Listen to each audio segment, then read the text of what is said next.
Hello to everyone, एक बार फिर से आप सबका स्वागत है आपके अपने channel nursing to next level में। तो कल के लेक्चर में हम लोग अपेंडिसाइटिस डील कर रहे थे। क्या कर रहे थे? अपेंडिसाइटिस। अपेंडिक्स देख लिया था, अपेंडिसाइटिस देख रहे थे। अपेंडिसाइटिस मतलब क्या? इन्फ्लामेशन इन अपेंडिक्स। दो मेन इटियोलॉजी की बात की थी हमने, कौन कौन? फिकालित और फ्लेवोलित। ये दो मोस्ट कॉमन कॉज हैं जो कि जिससे अपेंडिक्स आपके होते हैं। ठीक है, सारे मतलब जो कॉज थे सबका बेस एक ही था कि जाकर आपके स्फिंक्टर ऑफ गैरलेच को ब्लॉक करना, उस एरिया को ब्लॉक करना। किसके? अपेंडिक्स के। उस एरिया को जाकर ब्लॉक करना ताकि जो अपेंडिक्स का सिक्रेशन हो वो अपेंडिक्स के अंदर ही रहे, बाहर ना जा पाए। उस कंडीशन में अपेंडिसाइटिस हो जाए। वही काम था वो दोनों फिकालित और फ्लेवोलित का, है ना। तो ठीक है, यहाँ तक हम लोग देख चुके थे। और कुछ माइक्रो ऑर्गेनिज्म का भी नाम देखे थे हम लोग, जैसे येरसिनिया, है ना। और येरसिनिया देखे थे, एंटेरोकोलिथ देखे थे, है ना। तो ये सारा चीज़ हम लोग देख चुके थे माइक्रो ऑर्गेनिज्म में। अब हम लोग क्लिनिकल मैनिफेस्टेशन देखेंगे। क्या देखेंगे? क्लिनिकल मैनिफेस्टेशन मतलब साइन एंड सिम्टम्स। मैनिफेस्टेशन इसका मतलब क्या हो सकता है? Sign and symptom. Okay, sign and symptoms, clinical manifestation, इसको क्या बोलेंगे? Sign and symptoms. अब देखते हैं इसमें सबसे पहले बात करें क्लिनिकल इसकी। अपेंडिक्स का जब भी किन्हीं को, कोई भी पेशेंट को केस होता है, उस कंडीशन में उनको एक सीवियर पेन होगा। कौन सी रीजन में? आपके एब्डोमिनल रीजन में क्या होगा? सीवियर पेन होगा। तो एब्डोमिनल पेन लिख सकते हैं पहला, एब्डोमिनल पेन। एब्डोमिनल पेन हो गया पहला कंडीशन। क्या? पेन होगा। कहीं भी अपेंडिक्स, जिस रीजन में अपेंडिक्स प्रेजेंट होता है उस रीजन में क्या होगा? वो एब्डोमेन में ही आता है। तो क्या होगा? सीवियर पेन होगा। पेन लिख सकते हैं, एब्डोमिनल पेन। दूसरा कंडीशन एक चीज देख सकते हैं कि ये पेन हुआ और कंडीशन आ सकता है नोजिया एंड वोमिटिंग का। Nausea and vomiting. और इन्फेक्शन अगर हो गया तो फीवर भी हो सकता है।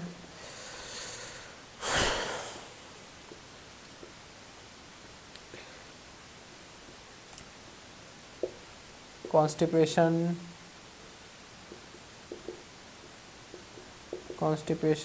देखो क्या क्या लिखा मैंने? लो ग्रेड फीवर लिखा, उसके बाद कॉन्स्टिपेशन लिखा, नोज़िया वोमिटिंग, एब्डोमिनल पेन। उसके बाद और देख सकते हो, और कुछ देखना है तो एक कंडीशन और भी हो सकता है इसमें। क्या? ल्यूकोसाइटोसिस, यानी ल्यूको मतलब क्या है? WBC, और साइटोसिस मतलब क्या है? ज़्यादा बनना, ना कि मरना, मतलब ज़्यादा डिपोजिशन होना, ल्यूकोसाइटोसिस। क्यों ल्यूकोसाइटोसिस होगा? क्योंकि अगर इसमें इन्फेक्शन डिटेक्ट हुआ तो WBC क्या होगा? अपने आप इंक्रीज करेगा। ल्यूकोसाइटोसिस, ल्यूकोसाइटोसिस, ल्यूकोपीनिया नहीं, ल्यूकोसाइटोसिस। ठीक है। उसके बाद पेन मैंने यहाँ पे लिखा है, एब्डोमिनल पेन। रीजन अगर लिखना चाहो तो लिख सकते हो। क्वाड्रेंट की अगर बात करेंगे तो right lower quadrant, RLQ, right lower quadrant. या अगर रीजन की बात करें तो right iliac fossa, iliac fossa. ठीक है।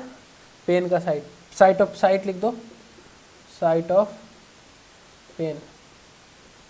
ओके, साइट ऑफ पेन क्या हो गया? राइट लोअर क्वाड्रेंट हो गया, या राइट इलियाक फोसा हम लोग बोल सकते हैं उस कंडीशन को। ठीक है, आप लोग सब लोग सब्र करेंगे 2 मिनट, कोई कहीं नहीं भागेगा।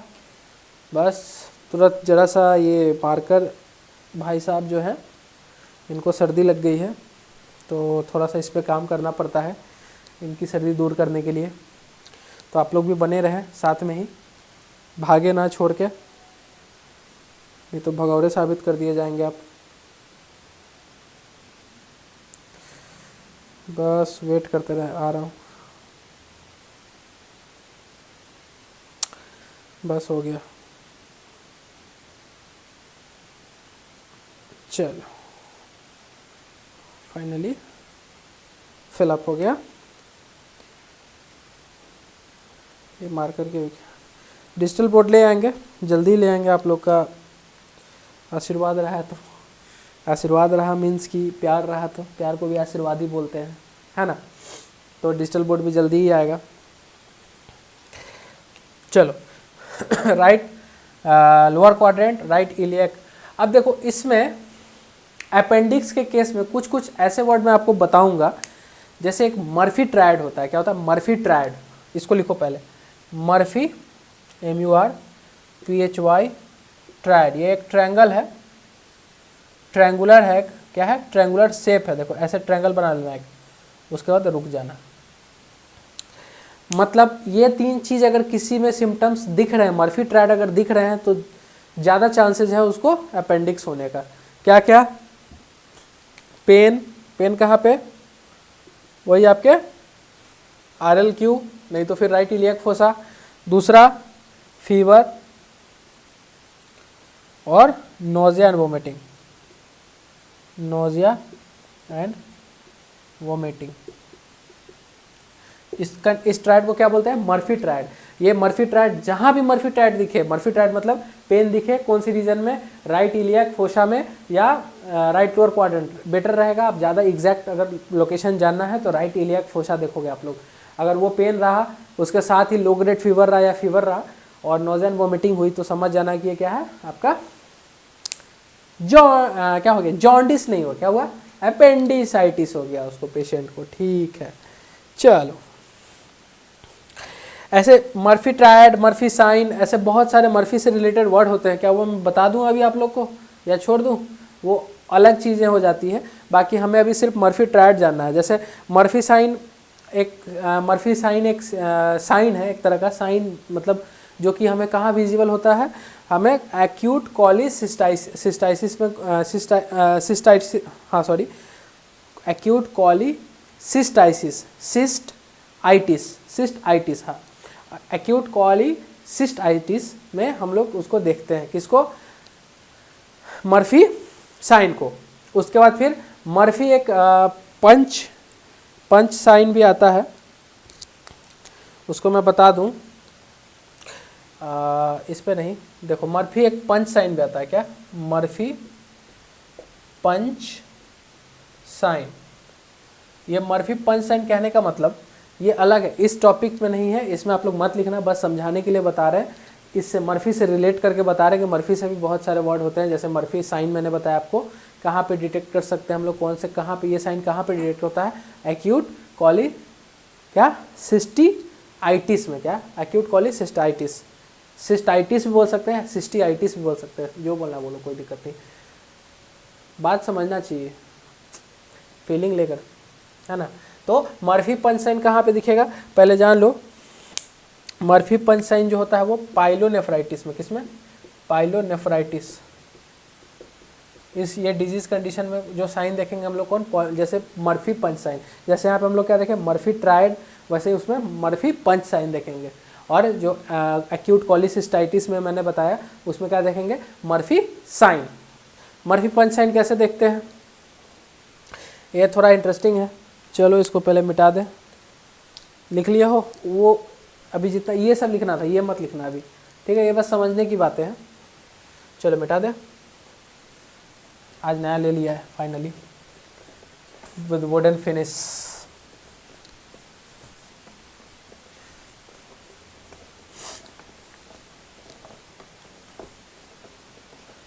चलो क्या देखना है अभी?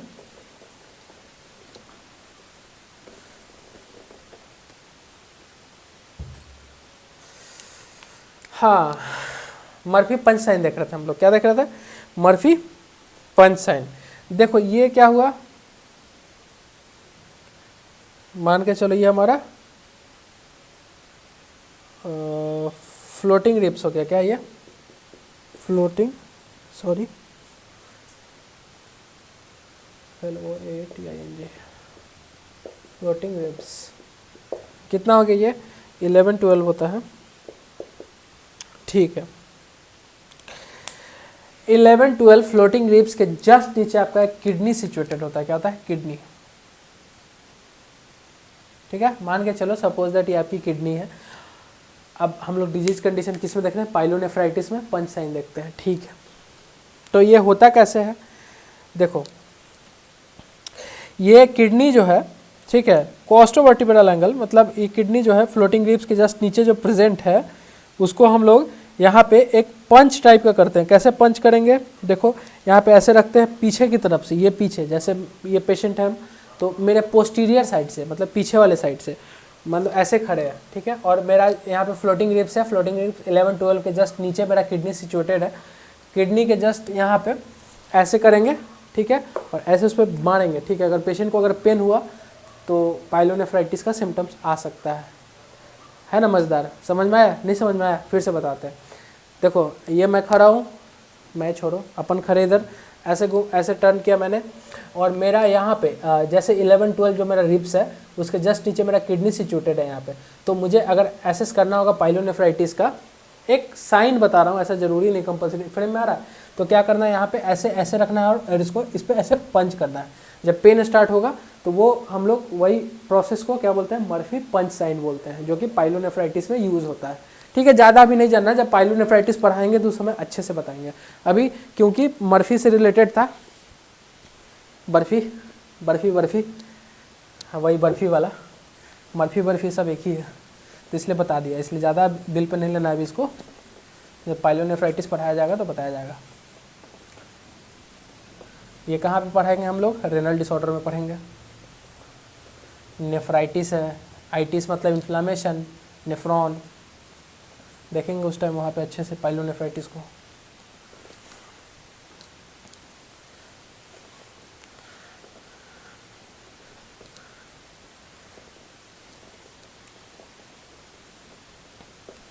चलो, अब देखो, अब आते हैं वापस अपने अपेंडिसाइटिस पे।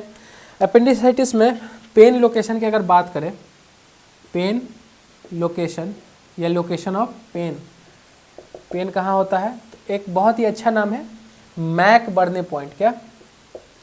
Mac Berne point. अब ये होता क्या है? क्या है? McBurney point. अपेंडिसाइटिस का जो पेन है, साइट ऑफ पेन, उसको नाम दिए हम लोग क्या? McBurney point. क्या दिए नाम उसका? McBurney point. अब मैक बर्ने पॉइंट किसको बोलते हैं? देखो, ये हो गया, ये हो गया, ये मान के चलो किसी का नेवल है, नाभि है। ठीक है, अब नाभि से यहाँ पे इस रीजन पे, ठीक है, आए हम, इसको 3 भाग में बांटो, 1 2, ठीक है, 1 2 1 2 3, ठीक है, 3 भाग हो गया। इधर हो गया क्या आपका? Anterior superior iliac spine. इधर क्या हो गया? ये अम्बलिकस हो गया, अम्बाइलिकस, ठीक है, अम्बलिकस। और ये हो गया आपका इधर से 1/3, उधर से 2/3, ठीक है।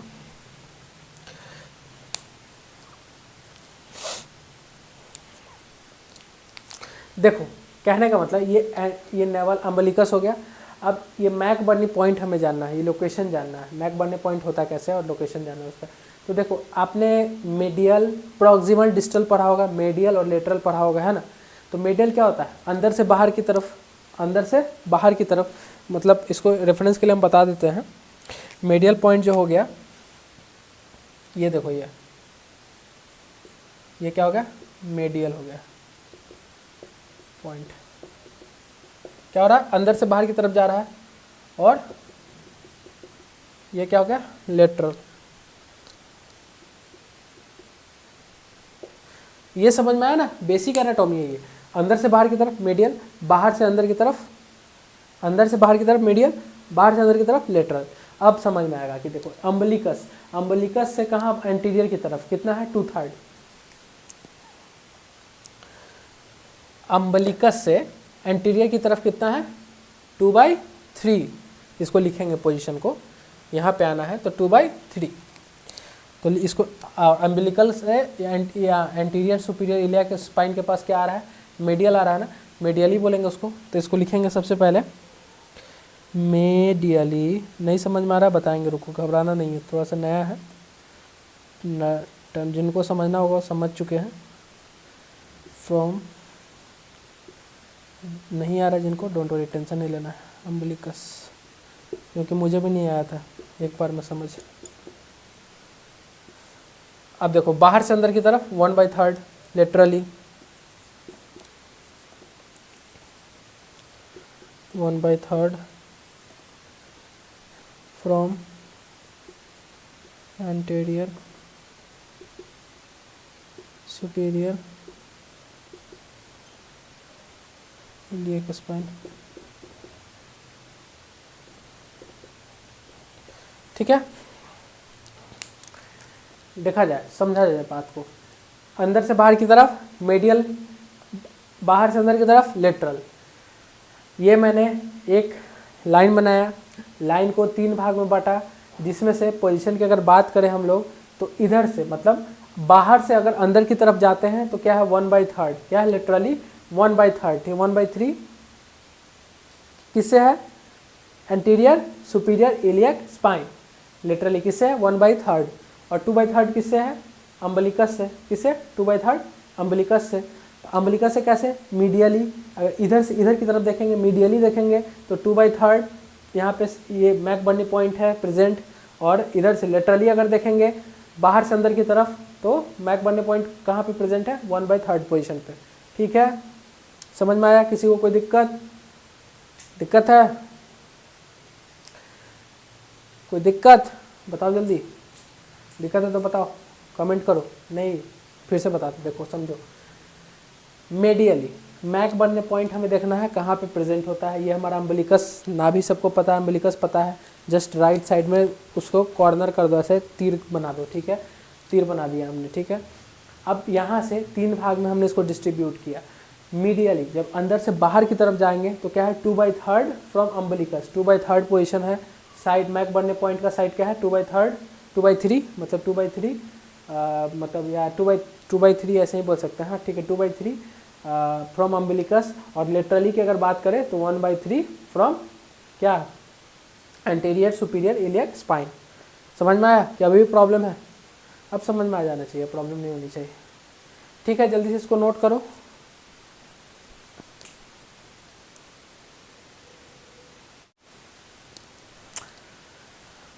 चलो लिख लिया।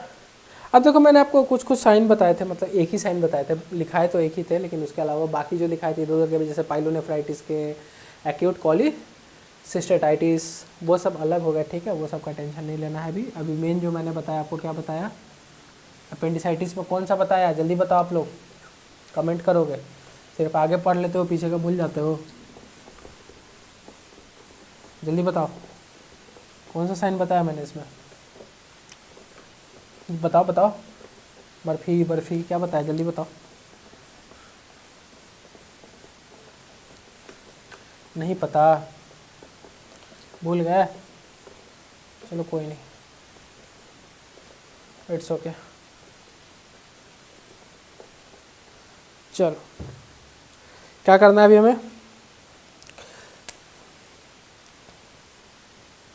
कमेंट कर देना आप लोग, ठीक है।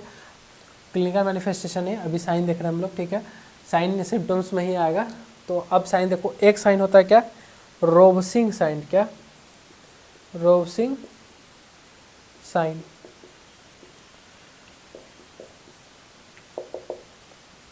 हमने मर्फी वाला डील कर लिया, मर्फी वाला देख लिया। अब उसके बाद देखते हैं हम लोग क्या, मैक बढ़ने पॉइंट, मैंने एक पॉइंट बताया आपको, जहां अगर मान लो किसी को मतलब अगर पेन हो रहा है तो अपेंडिक्स का पेन वही मैक बढ़ने पॉइंट पे ही होता है, साइट ऑफ पेन जो होगा वो मैक बढ़ने पॉइंट पे ही होगा, ठीक है। अब रोवसिंग साइन को देखते हैं, रोवसिंग साइन क्या होता है, देखो pen at the right lower quadrant, मतलब आपको राइट लोअर क्वाड्रेंट में ही पेन होगा, लिखो pen eight right lower quadrant by palpating it. Palpating left, left, lower quadrant, quadrant. आगे देख लो एक और, ब्लूमबर्ग साइन। सब एक बार लिखा देते हैं, उसके बाद लिखते चलना, पहले लिखते चलो साथ में। रिबाउंड टेंडरनेस, रिबाउंड टेंडरनेस,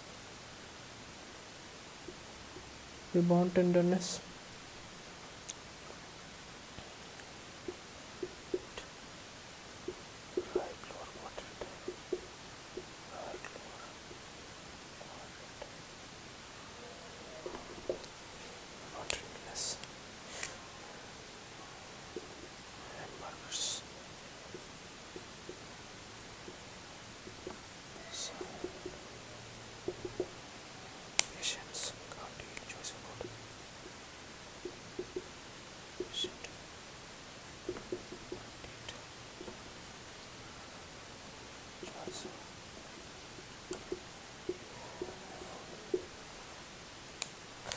देखो 3 साइन हमने लिखाया, आपको होते और भी है, लिखाया जाएंगे, लेकिन अभी 3 लिखाया। अभी 3 का मतलब समझ लो, उसके बाद फिर और 2-3 लिखवा देंगे इसके आगे, उसके बाद फिर डायग्नोस्टिक इवैल्यूएशन पे हम लोग बढ़ेंगे आगे। अभी देख लो रोसिंग साइन क्या होता है। रोसिंग साइन बेसिकली ऐसा साइन है कि अगर आपको पाल्पेट करोगे, पाल्पेट मान लो इस साइड कर रहे हो, तो पेन आपको किधर फील होगा, इसके अपोजिट फील होगा। मतलब देखो राइट लोअर क्वाड्रेंट में पेन रहेगा पाल्पेटिंग लेफ्ट में, मतलब आपके राइट लोअर क्वाड्रेंट में पेन हो रहा है, यहाँ पे राइट किधर, इधर राइट साइड जहाँ अपेंडिक्स प्रेजेंट है, आप पाल्पेट करोगे इधर, फील होगा पेन आपको इधर। ये एक रोसिंग साइन है, जो कि आपका अपेंडिसाइटिस का भी सिम्टम, मतलब साइन एंड सिम्टम्स हो सकता है, उसका भी लक्षण हो सकता है अपेंडिसाइटिस के भी। दूसरा Blumberg sign, rebound tenderness. Rebound tenderness कहने का मतलब कि आप रिबाउंड टेंडर मतलब आपने एक बार पेशेंट को पाल्पेट किया, ठीक है, जब छोड़ा वापस, जब वो रिगेन कर रहा है अपना शेप वापस, उस टाइम अगर पेन होता है तो वो भी ब्लूमबर्ग साइन उसको बोलते हैं, वो भी आपका अपेंडिसाइटिस का भी सिम्टम्स है। अब मान लो एक चीज़ मैंने ब्लूमबर्ग साइन आपको बता दिया, एक्स्ट्रा एडिशनली बता दिया, अभी नहीं बताना चाहिए था। ये क्या होता है, पेशेंट जो है इस कंडीशन में, मान लो अगर अपेंडिक्स आपको आइडेंटिफाई हो गया, तो इस कंडीशन में क्या होता है, पेशेंट बर्गर नहीं खा सकता, याद रखना, हैम बर्गर नहीं खा सकता है पेशेंट। क्यों नहीं खा सकता है, अपनी चॉइस ऑफ फूड को यूज़ नहीं कर सकता है, तो बर्गर से याद रखना कि पेशेंट अपना मनपसंद का खाना नहीं खा सकता है, किसमें, अपेंडिसाइटिस में। तो ये भी एक याद रखना। हालांकि साइन एंड सिम्टम्स तो नहीं आता, लेकिन मैंने लिखा दिया इसको, ठीक है, याद रखना। ये 3 साइन अभी यहाँ पे। और इसको ऑब्टूरेटर देखते हैं आगे में। ऑब्टूरेटर मिटा दे इसको,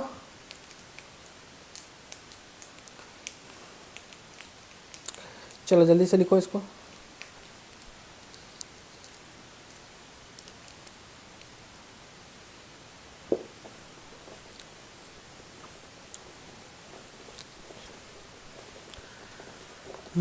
छुपाना भी नहीं आता, छुपाना भी नहीं आता हमें तुमसे, ना ना ना ना ना,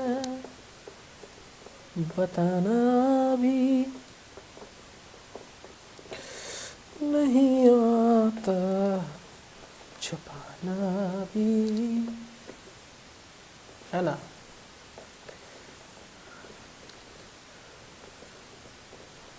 चलो बाय द वे, मैंने गाना गाया लीजर पीरियड में, मैंने मतलब मिटा रहा था बोर्ड को, है ना, फन कर रहा था। तो आप भी ऐसे ही फन करते रहो, लिखते लिखते, जब फन की बात आए फन किया करो, जब पढ़ने की बात आए पढ़ा करो, कोई रोक टोक नहीं है। अपने मर्जी के मालिक हो मामू, जो मन करे वो करो। चलो अब ऑब्टूरेटर देखते हैं। क्या ऑब्टूरेटर, लिख लेते हैं पहले इसको, ऑब्टूरेटर। चलो इसको पहले लिखते चलते हैं।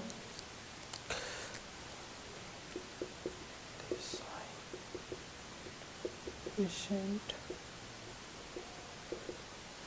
in this one, patient placed on supine position patient placed on supine position flexion of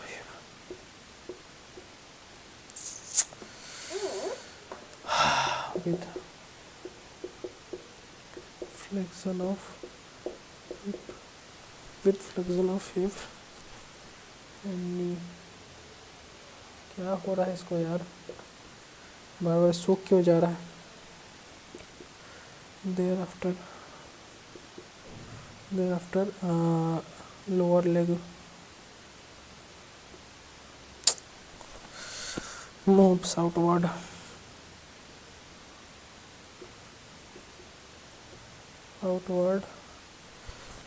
leads the pain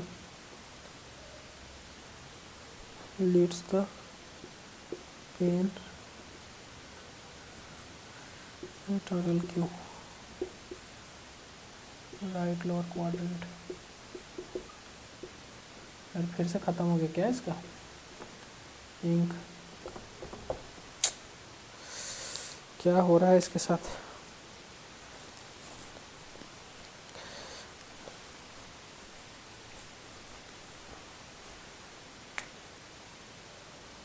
What is happening guys?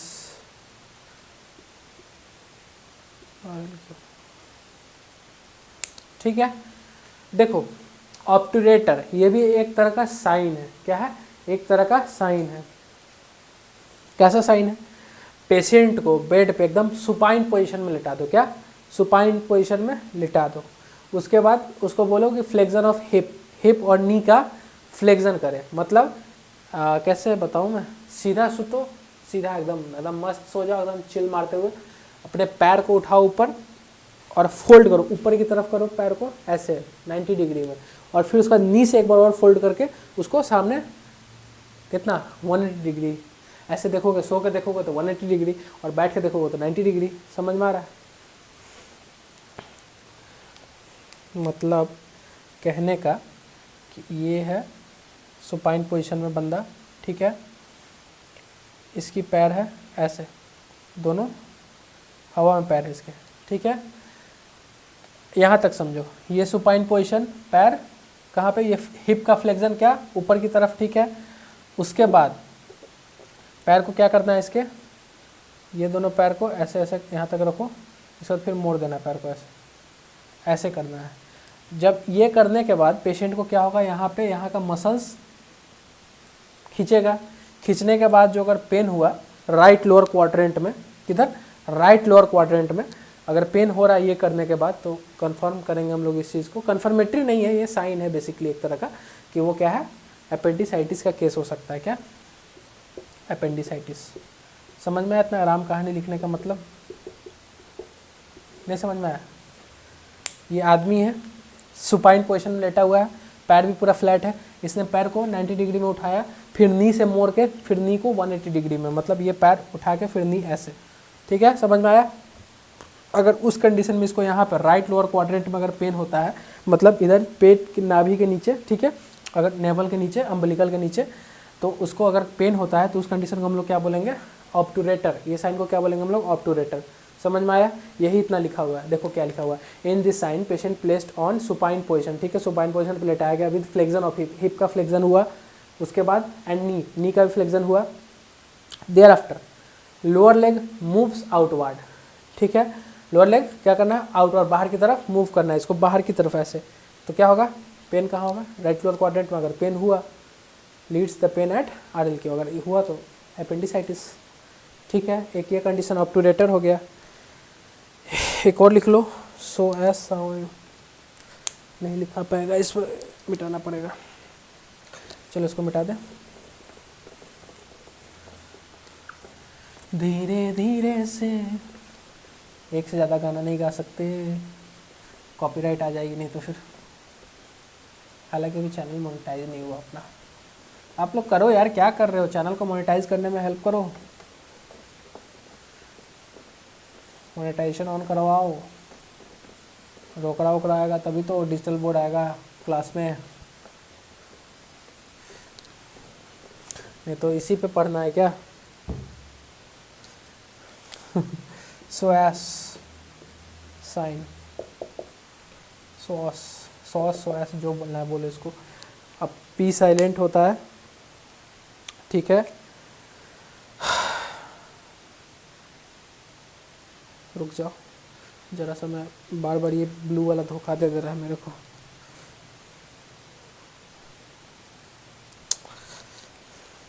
लिखते चलो, पेशेंट इज प्लेस्ड, फिर धोखा दे रहा है ये। Patient is placed in supine, इसको भी सुपाइन में करेंगे, सुपाइन टू लेफ्ट पोजिशन।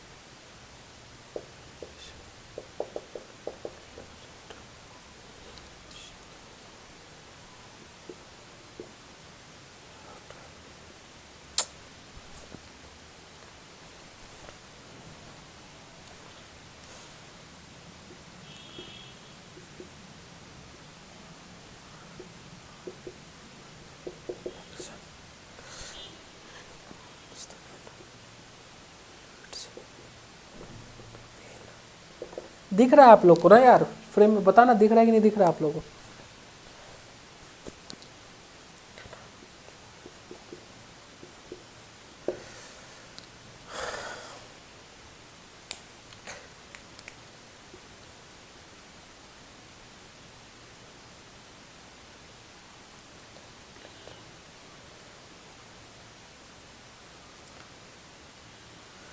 देखो पेशेंट क्या है, लेफ्ट लेटरल है, ऐसे लेटा हुआ है। कैसे, ये देखो ये लेफ्ट साइड ऐसे लेटा हुआ है, ठीक है, ऐसे बेड पे मस्त लेटा हुआ है, चिल मार रहा है पेशेंट।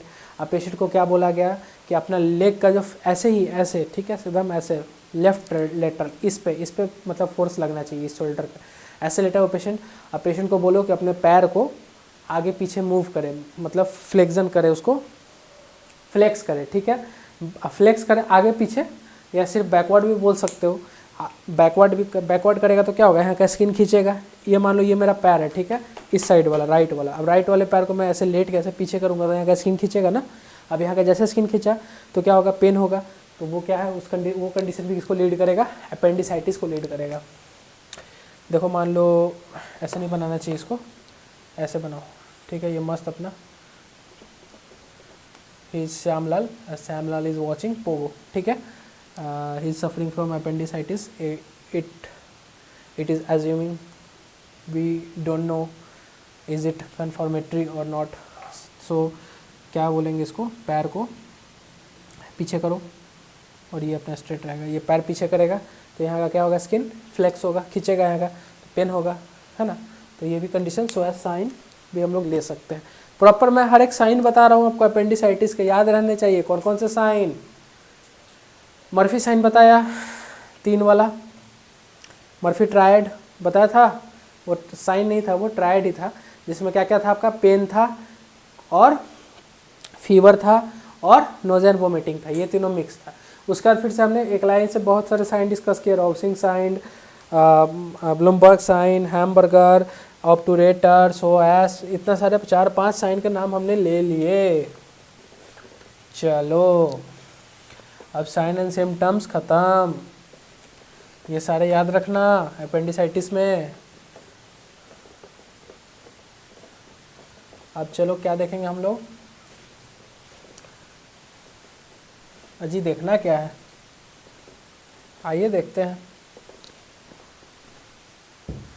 चलिए क्या देखना है अभी हमें, डायग्नोस्टिक इवेलुएशन। इसको क्या हो गया भाई, diagnostic, what is this evaluation,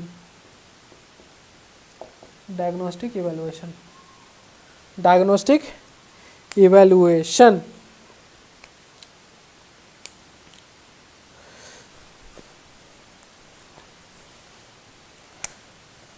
देखो अब अपेंडिसाइटिस जो ऐसा केस है ये बच्चों में भी होता है और बड़ों में भी होता है। तो फॉर पीडिया की अगर बात करें हम, फॉर पीडिया इसकी अगर बात करें तो इसमें कौन सा हम लोग डायग्नोस्टिक टेस्ट कराएंगे, कन्फर्मेटरी टेस्ट।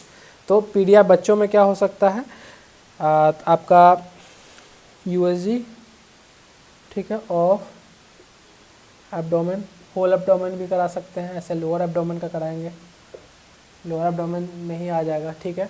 ऐसे यूएसजी कराएंगे, उतना नहीं जानना, हम लोग रेडियोलॉजिस्ट नहीं बन रहे हैं, उसके लिए डिग्री पड़ती है 5.5 साल की MBBS, उसके बाद फिर 3 साल की MD इन रेडियोलॉजी, तो वो हम लोग नहीं कर रहे हैं, 8.5 साल की डिग्री है। अभी हम लोग जो कर रहे हैं उसमें थोड़ा बहुत ही नॉलेज रखना है, लेकिन हर चीज़ से नॉलेज रखना है, हर चीज़ को जानना है हम लोग को, कोई भी चीज़ छूटना नहीं चाहिए, हर चीज़ में भी थोड़ा बहुत नॉलेज रहनी चाहिए, नहीं तो फिर अपन लोग मामू बन जाएंगे फिर डॉक्टर लोग के सामने जाकर, तो ऐसा नहीं बनना, ठीक है। मामू नहीं बनना है तो पढ़ो अच्छे से। देखो अब फॉर एडल्ट एक CECT मैंने बताया था, computer enhanced computer tomography, CECT याद रखना इसको, ठीक है। ये दोनों कन्फर्मेटरी है, डायग्नोसिस टेस्ट, इससे कन्फर्म पता चल सकता है। बड़ों में क्यों नहीं USG यूज़ करेंगे, पूछो आप लोग, क्वेश्चन बनता है ऐसे यहाँ पे। इसलिए नहीं यूज़ करेंगे क्योंकि बड़े में क्या होता है, ओबेसिटी, मतलब बहुत लोग जो बड़े हो जाते हैं उनका तो पेट ऑब्वियस निकलता ही है, मेरा भी निकल चुका है, आपका भी निकल चुका है, जो खाते पीते घर के नहीं है उनका नहीं निकला, अलग बात है, बुरा मत मानना, लेकिन जो खाते पीते घर के होते हैं उनका निकल जाता है। तो इस कंडीशन के हम लोग क्या करते हैं, USG नहीं करते हैं। क्यों? क्योंकि फैट उसमें USG भी क्या है, एक मतलब ट्रांसपेरेंसी है, मतलब दीवार को पार करके फ़ोटो खींचता है, तो क्या है मतलब अगर मान लो ज़्यादा दीवार मोटा थिक दीवार हो गया तो फिर वो भी काम नहीं करेगा, ग्राफर भी, तो इसके लिए हम लोग क्या करते हैं, CECT यूज़ करते हैं, ठीक है। उसके बाद मैनेजमेंट की अगर बात करें तो इसका मेडिकल मैनेजमेंट कुछ है नहीं, अपेंडिसाइटिस का मेडिकल मैनेजमेंट नहीं है कुछ, सर्जिकल इंटरवेंशन ही है, तो सर्जिकल मैनेजमेंट लिखते हैं, सर्जिकल मैनेजमेंट। मेडिकल मैनेजमेंट करेंगे कोई फ़ायदा भी नहीं है, करोगे फिर होगा, करोगे फिर होगा, क्या कर सकते हो ज़्यादा से ज़्यादा आप, अब वो स्फिंक्टर ऑफ गैरलेज ही क्लोज हो गया तो उस पर आप क्या दवा से थोड़े काम करेगा वो, मैंने बताया था आपको स्फिंक्टर ऑफ गैरलेज क्या होता है, क्लोज हो जाता है, क्यों, ड्यू टू फिकालित या फ्लेवोलिथ के कंडीशन के कारण। मोस्ट कॉमन कॉज 2 ही होते हैं, दोनों का नाम लेंगे हम लोग हर जगह, क्या करते हैं, ब्लॉक कर देते हैं, हार्ड स्टूल या क्लॉटेड ब्लड स्टूल, तो उसके कारण ब्लॉक हो जाता है, तो काम करेगा नहीं, तो काम करेगा नहीं, ओपन क्लोज होगा नहीं, अंदर का सिक्रेशन बाहर जाएगा नहीं, तो उसके लिए हम लोग क्या कर सकते हैं, सर्जिकल इंटरवेंशन करेंगे। सर्जिकल इंटरवेंशन में हम लोग एक क्या करेंगे, देखो एक होता है एक होता है पेरी ऑपरेटिव, ठीक है। इस कंडीशन में क्या क्या हम लोग कराएंगे, टेस्ट कराएंगे, कौन कौन सा पेशेंट का, CBC, viral marker, LFT, KFT का दूसरा नाम RFT भी होता है, किडनी फंक्शन टेस्ट या रेनल फंक्शन टेस्ट, इसका दूसरा नाम RFT भी बोल सकते हो, ठीक है। ये सारे टेस्ट कराएंगे पेरी ऑपरेटिव में, मतलब पेशेंट को ऑपरेट होने से पहले उसको इतना रेडी करना है, सारा टेस्ट करा के उसको रेडी करना है, ठीक है। बाकी अगर फ्लूइड ये सब का जरूरत पड़ेगा तो वो सब कंडीशन के ऊपर डिपेंड करता है पेशेंट का देख के, ठीक है। उसके बाद पेशेंट गया, सर्जरी होगा उस कंडीशन में, उसके बाद एक CBRT भी हम लोग देख सकते हैं इसमें, CBRT असेसमेंट टूल, यानी CBRT असेसमेंट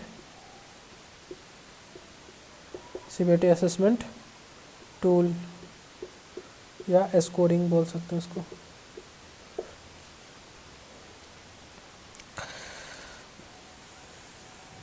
देखो इसमें टोटल 10 नंबर होगा, अब 10 में से देखते हैं कैसे कैसे 10 नंबर मिलता है, मतलब किसी पेशेंट का, ये छोड़ दो, ये OP ये फिर हम लोग डील करेंगे अभी थोड़ी देर बाद, पोस्ट ऑपरेटिव भी देखेंगे, पोस्ट ऑपरेटिव क्या होता है, अभी इसको छोड़ो, ये इसको लिख के अब इधर आ जाओ, क्या, CBRT असेसमेंट टूल स्कोरिंग, अभी मुझे याद आई, ये चीज़ नहीं बताया मैंने, वापस पीछे।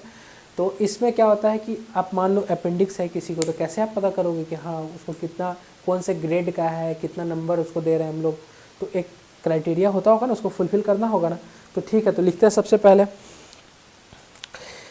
इंक्रीज, पहला टेम्परेचर, अगर पेशेंट का टेम्परेचर अगर इंक्रीज होगा तो उसको कितने नंबर देंगे हम लोग, 1 नंबर, सब देखते चलना। उसके बाद पेन होगा या टेंडरनेस होगा। टेंडरनेस मतलब समझा, बताया ना कि पल्पेट करेंगे, पल्पेट करने का जो मसल वापस रिगेन होगा वहाँ के एरिया, उस कंडीशन में अगर पेन होता है तो उसको क्या बोलेंगे, टेंडरनेस। ठीक है, एट RLQ कितना नंबर देंगे इस पर, 2 नंबर देंगे। ये सारे क्या है, साइन है, याद रखना ये साइन, ये 2। ठीक है, और बता रहे हैं। और rebound tenderness, rebound tenderness, rebound tenderness at RLQ कितना, 1। ठीक है, चलो ये साइन का हो गया। अब देखो इधर सिम्टम्स का, देखो सिम्टम्स में nausea and vomiting, nausea vomiting, abdominal pain,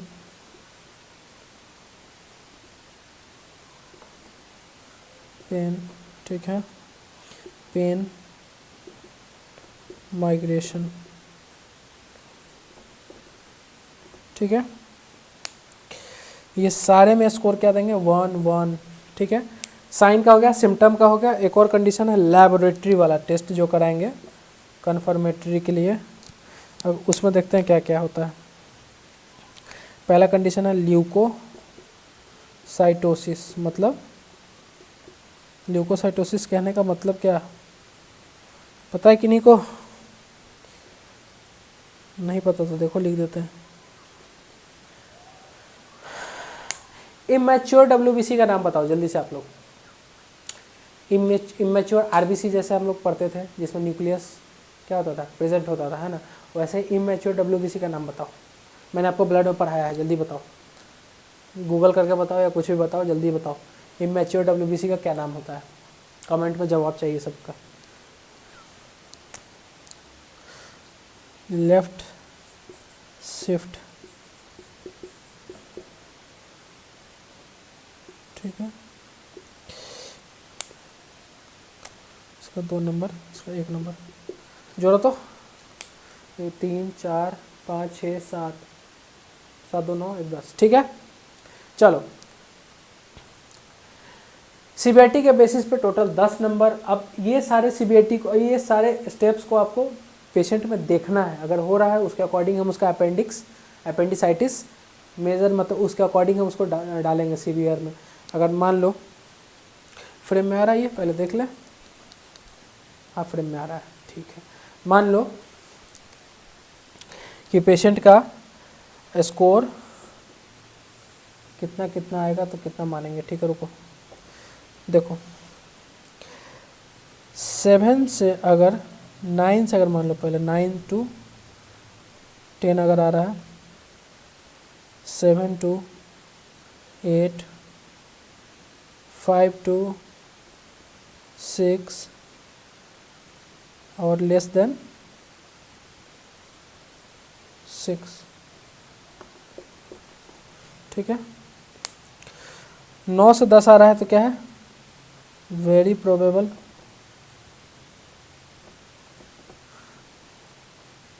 7 to 8 probable,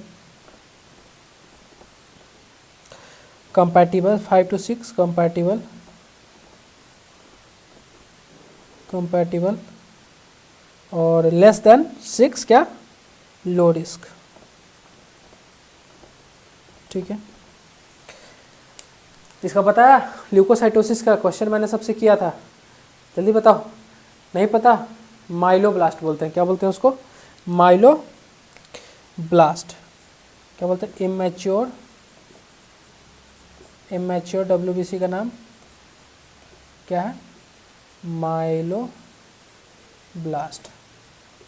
precursor cell, ये सब मैंने बताया था, एक लिस्ट पूरा बताया था कि कैसे आपका ये मतलब कैसे ये फॉर्मेशन होता है, इसका फॉर्मेशन ऑफ WBC मैंने बताया था सबसे अच्छे से ब्लड में आपको। जिन्होंने पढ़ा है अच्छी बात है, जिन्होंने नहीं पढ़ा हो बहुत अच्छी बात है। पूरा फ्रेम में आ रहा है, आना ही चाहिए, थोड़ा धुंधला आ रहा होगा वो इसके मोबाइल फ़ोन के कवर के कारण। चलो जल्दी से इसको नोट डाउन कर लो, फिर से देख लो। सीबीआरटी असेसमेंट टूल स्कोरिंग या सीबीआरटी असेसमेंट टूल बोल सकते हैं इसको। सबसे पहले साइन देखेंगे, साइन और सिम्टम्स होता है दो। साइन में क्या क्या देखेंगे, पेशेंट का अगर टेम्परेचर इंक्रीज़ किया है 1 स्कोर देंगे अगर पेशेंट का टेंडरनेस है राइट लोअर क्वाड्रेंट में तो कितना देंगे, 2 देंगे। पेन या टेंडरनेस, रिबाउंड टेंडरनेस मतलब प्रेस किया उस टाइम पेन नहीं हुआ, जब वापस वो शेप रिगेन किया तब पेन हुआ, रिबाउंड टेंडरनेस उसको बोलते हैं। उसको क्या 1 नंबर देंगे। तो कितना हो गया इधर, ये अगर ये सारा सिम्टम्स मैच कर रहा था कितना हो गया 4 सिम्टम्स में सिम्टम्स नहीं साइन। और उसका सिम्टम्स तो देखेंगे, नोज़ा वोमिटिंग हो रहा है तो 1 नंबर देंगे, एब्डोमिनल पेन हो रहा है तो 1 नंबर देंगे, पेन माइग्रेशन अगर पेन कभी बोल रहा है पेशेंट कि यहाँ पेन है कभी यहाँ पेन है, पेन इधर उधर डिसलोकेट हो रहा है मतलब इधर उधर जा रहा है तो उसको कितना देंगे 1, 3 नंबर उधर, 4 3 7। लैब फाइंडिंग कराएंगे, टेस्ट कराएंगे पेशेंट का, अगर ल्यूकोसाइटोसिस मतलब डब्ल्यूबीसी का नंबर अगर इंक्रीज़ कर गया है, डब्ल्यूबीसी का नंबर बढ़ गया है, सीबीसी कराएंगे, सीबीसी में ये पता चलेगा ल्यूकोसाइटोसिस कंप्लीट ब्लड काउंट में। तो क्या कराएंगे हम लोग 2 नंबर देंगे उसको, क्या देंगे 2 नंबर। कौन सा टेस्ट में होगा ये, डब्ल्यूबीसी सीबीसी टेस्ट में होगा क्या, सीबीसी टेस्ट में याद रखना, कंप्लीट ब्लड काउंट में आएगा क्या डब्ल्यूबीसी आएगा, डब्ल्यूबीसी का बढ़ना मतलब ल्यूकोसाइटोसिस, 2 नंबर देंगे उसमें। लेफ्ट शिफ्ट मतलब पेन जो है लेफ्ट शिफ्ट कर रहा है, ठीक है, लेफ्ट शिफ्ट करेगा तो उसमें 1 नंबर देंगे, ठीक है। इतना टोटल ये 10 नंबर हो गया। इमेच्योर डब्ल्यूबीसी बताया मैंने आपको, क्या बोलते हैं माइलोब्लास्ट बोलते हैं उसको, ठीक है। इसको जल्दी से लिखेंगे आप लोग, लिखना है जिनको लिखे नहीं लिखना है उनको पढ़ ले याद कर ले, लेकिन छोड़े नहीं है इसको ऐसे। चलिए लिख लिया जाए, ठीक है। अदर में कुछ 2-3 साइन के नाम बता देते हैं, लिखते चलेंगे, सिर्फ नाम बताएंगे, टेंशन नहीं लेना है, ज़्यादा कुछ जानना नहीं है। अदर्स किसका, अदर्स ये सीबीआरटी असेसमेंट टूल्स का और नाम देख लो। एक नाम आप लिख सकते हो जाना की स्कोरिंग, जाना की स्कोरिंग, टी हो गया, टी साइलेंट है, ठीक है। रिपासा, ये सारा स्कोरिंग है। उसके बाद pediatric assessment, pedia assessment scoring for appendicitis, okay, ठीक है। ये सारे हैं टूल, एक मैंने बताया, बाकी जाना कि रिपासा पीडियाट्रिक असेसमेंट बच्चों में अलग होता है, ठीक है। वो सब पीडियाट्रिक में हम लोग डील करेंगे, जब पीडियाट्रिक का पढ़ेंगे हम लोग उस टाइम डील करेंगे उसको, ठीक है। मिटा दिया जाए इसको,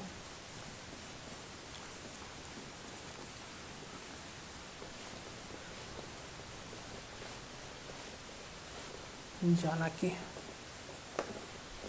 हो जाना,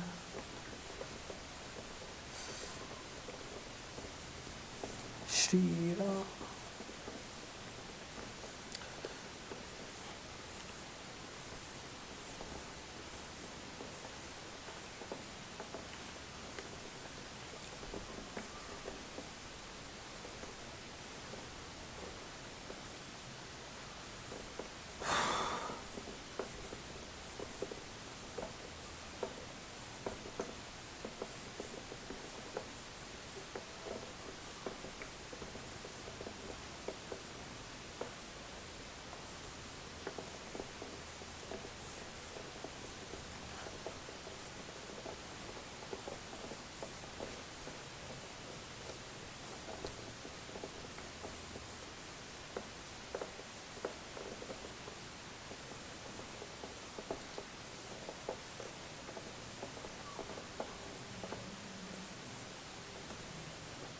बहुत देर लग रहा है ना मिटाने में, कोई दिक्कत नहीं, चलो हो ही गया। आओ मैनेजमेंट पे आओ, मैनेजमेंट, ऐसा मत बोलना कि सर ऐसा राइटिंग क्यों लिखे, वो थोड़ा सा जैकेट हेवी पहना ना तो हाथ उठाने में दिक्कत होता है। चलो, पेशेंट को अपेंडिसाइटिस का अगर कन्फर्मेटरी हो गया तो पेन से रिलीफ होने के लिए क्या करेंगे, हमेशा उसको एनपीओ रखेंगे, क्या रखेंगे, एनपीओ, डू एनपीओ मतलब नथिंग पर ओरल, डू एनपीओ। ओके, कितना, अगर सर्जिकल इंटरवेंशन होने वाला है तो 6 से 8 घंटा तक, मान लो 6 to 8 आवर्स बिफोर, मतलब 6 से जैसे ये लिखने का मतलब, ये मत लिखना, सिर्फ डू एनपीओ लिखना पहला। ये लिखने का मतलब कि सर्जरी किसी पेशेंट का होने वाला है, उससे 6 से 8 घंटा पहले से ही उसको एनपीओ रखेंगे, समझे? ठीक है, और क्यों रखेंगे? क्योंकि सर्जरी में क्या यूज़ होता है, एनेस्थीसिया, एनेस्थीसिया यूज़ होगा तो उसमें बहुत ज़्यादा चांस है कि पेशेंट क्या करे, वो जो फूड पार्टिकल है वो उसके इसमें ट्रैकिया में चला जाए, ट्रैकिया में ना जाए, उससे बचने के लिए क्या करते हैं हम लोग, एनपीओ यूज़ करते हैं, मतलब पेशेंट को खाने पीने से अवॉइड करते हैं, बोलते हैं कि नहीं, क्योंकि अगर एनेस्थीसिया देंगे पेशेंट होश में रहेगा नहीं, कुछ भी कर सकता है, ट्रैकिया में डाल सकता है खाना को, है ना, तो इसलिए हम लोग उसको एनपीओ रखते हैं। तो इसको याद रखेंगे फॉर सर्जरी, ऐसे ब्रैकेट में लिख लेंगे, इस सर्जरी के लिए क्या करेंगे, 6 से 8 घंटा पहले से ही एनपीओ रखते हैं, ठीक है। नथिंग पर ओरल। पोजीशन की अगर बात करेंगे, पोजीशन की अगर बात करेंगे तो पोजीशन में क्या देखेंगे, right lateral position, lateral position, right lateral position देंगे। राइट लेटरल पोजीशन क्या, राइट साइड में लेटरल पोजीशन, ठीक है, with flexed leg.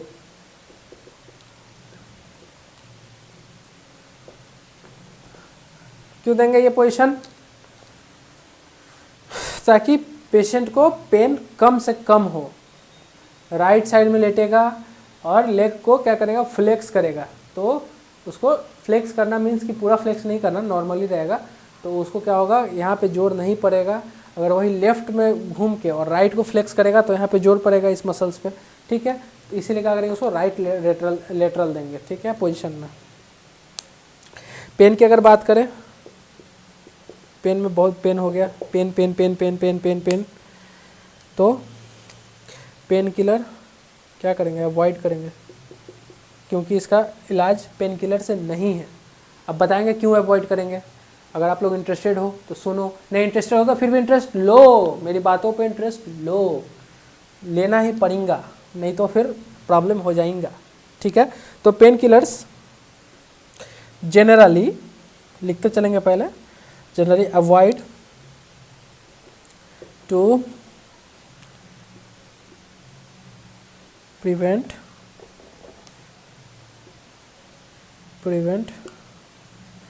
the mask of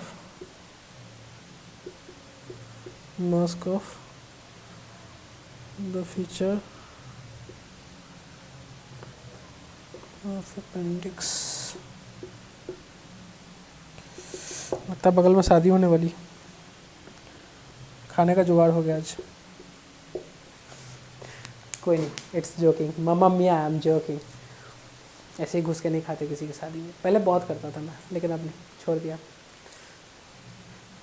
चलो, पेन किलर्स को अवॉइड करेंगे। क्यों अवॉइड करेंगे, अब आ जाओ, ये तो लिखने वाली बात है, मुद्दे पे आ जाते हैं कि अवॉइड करेंगे। हम लोग अपना मातृभाषा में समझेंगे, ये तो छोड़ो, अंग्रेजी है, ये लिखना एग्जाम में लिख देना, लेकिन अभी हम लोग बाई ओरली समझेंगे क्यों अवॉइड करते हैं। मान लो किसी पेशेंट को अपेंडिसाइटिस है, अब अपेंडिसाइटिस है तो उस कंडीशन में अगर हमने पेशेंट को पेन किलर दे दिया, अगर पेन किलर दे दिया, अब अपेंडिसाइटिस का जो पेन होता है वो अपेंडिक्स जब तक आपका रप्चर नहीं होता है तब तक वो आपका पेन उतना ही लेवल का रहता है, उतना ही इंटेंसिटी का रहता है। जैसे आपका अपेंडिक्स रप्चर हुआ, मतलब अपेंडिक्स वाला बैग फटा, तो क्या होगा, पेन पूरा डाउन हो जाता है, मतलब पेन आपको फील भी नहीं होगा। लेकिन ये जब रप्चर हो गया तो मैंने आपको बताया गया, अगर ये रप्चर हो गया तो बहुत ही खतरनाक है, पेरिटोनाइटिस कॉज करा सकता है, मैंने आपको शुरू में ही बताया था ये कंडीशन। तो क्या होता है कि पेन किलर हम लोग इसलिए यूज़ नहीं करते हैं। अगर पेन किलर हमने यूज़ किया और पेशेंट का पेन आराम हो गया तो पेशेंट तो समझेगा कि पेन किलर खाने से मेरा अपेंडिक्स का दर्द ठीक हो गया। अब हमें भी नहीं एग्जैक्ट पता चलेगा कि उसका अपेंडिक्स अभी है, मतलब अपेंडिसाइटिस उसमें है, या उसका बैलून फूट गया, अपेंडिक्स फट गया, रप्चर हो गया या बचा हुआ, अभी तक हमें भी नहीं पता चलेगा। बार बार हम लोग टेस्ट नहीं करा सकते उस चीज़ के लिए तो इसीलिए हम लोग क्या करते हैं, पेन किलर एकदम अवॉइड करते हैं। अपेंडिसाइटिस के केस में पेन किलर ना ही देते हैं, पेशेंट को एकदम दूर रखते हैं। लेकिन फिर भी अगर नहीं बर्दाश्त कर पा रहा है पेशेंट तो उसको माइल्ड मॉडरेट नहीं आ रहे क्या हम लोग फ्रेम में, सॉरी फ्रेम में नहीं आ रहे तो हम लोग क्या करेंगे, उसको PCM देंगे, क्या, पैरासीटामोल। ये ज़्यादा सीवियर कोई पेन किलर एनाल्जेसिक ये सब यूज़ नहीं कर सकते। क्यों नहीं यूज़ करेंगे, मैंने रीज़न आपको बताया कि पेशेंट का अगर अपेंडिक्स रप्चर करेगा तो फिर पता नहीं चलेगा पेन किलर वो यूज़ करेगा, तो उसको तो लगेगा पेन किलर खाने से पेन गया, लेकिन जब अपेंडिक्स रप्चर होता है तभी भी पेन आपका कम हो जाता है, पेन का इंटेंसिटी कम हो जाता है। तो ठीक है, इसी कंडीशन, इसी कारण हम लोग क्या करते हैं, यूज़ नहीं करते हैं इसको, जिसको पेन किलर को। अगर पेन बहुत सीवियर है, if pain is very severe, use what, mild analgesic,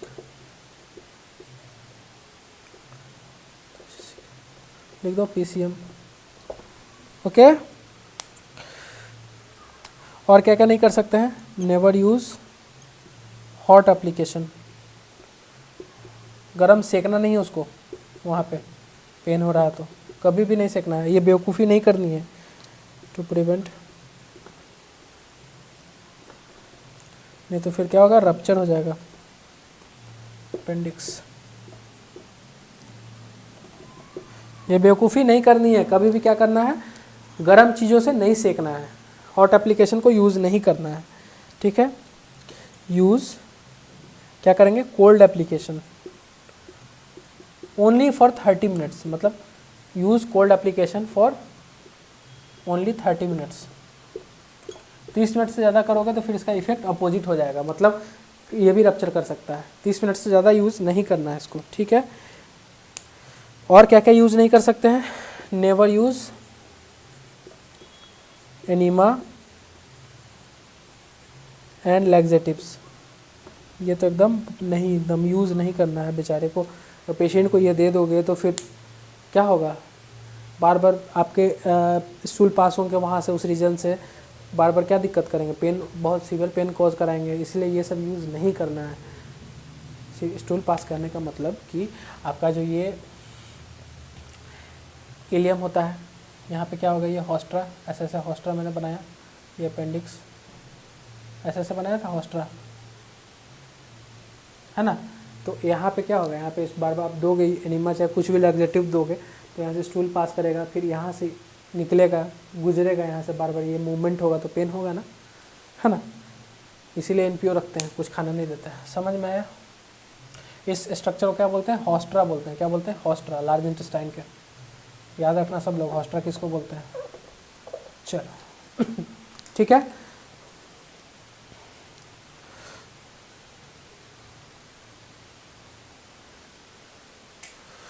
इसको जल्दी लिखो, इसमें आ सकता है क्या, 1-2 लाइन और नीचे देख लेते, रुक जाओ।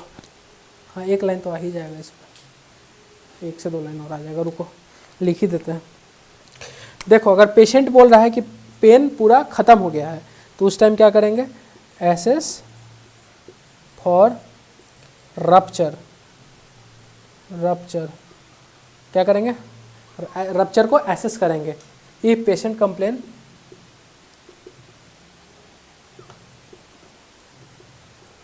Pen gone is gone, mind मत करना इंग्लिश को, इंग्लिश थोड़ी हमारी लुल्ला लुल है, डोंट वरी, ठीक है। अगर पेशेंट बोलता है कि पेन इज़ गॉन या पेन इज़ डिसअपियर, गॉन की जगह डिसअपियर भी लिख सकते हो।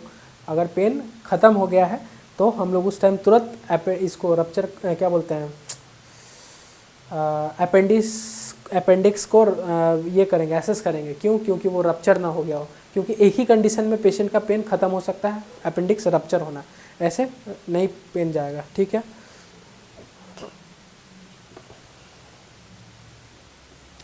अगर रप्चर हो गया तो क्या करेंगे, और पेरिटोनाइटिस, पेरिटोनाइटिस मैंने बताया बहुत ख़तरनाक है।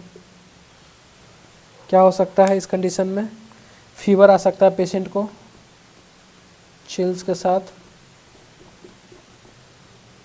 उसके बाद टैकीकार्डिया हो जाएगा पेशेंट को,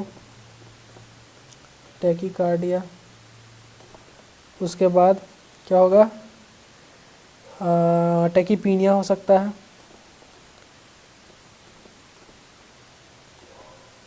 टैकीपीनिया, रिबाउंड टेंडरनेस,